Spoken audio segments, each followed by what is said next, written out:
In today's video, I'm going to show you how you can withdraw money from stake to bank account. So this is the process that you need to follow. So this is basically 8 steps. So first step, you need to log in into your account. So once you log in, then you simply need to navigate to the withdrawal section. So once you are on the withdrawal section, you need to select your withdrawal method. So choose the method you want to use for the withdrawal.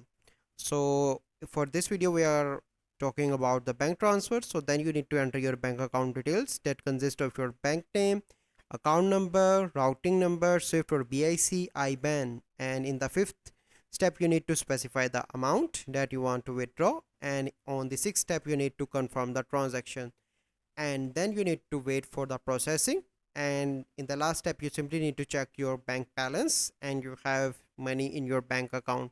So this is the process how you can withdraw money from stake to bank account. So I hope you find this video helpful. If you find this video helpful, must like this video, subscribe to our YouTube channel for future videos. We'll see you in the next video. Thank you, have a good day.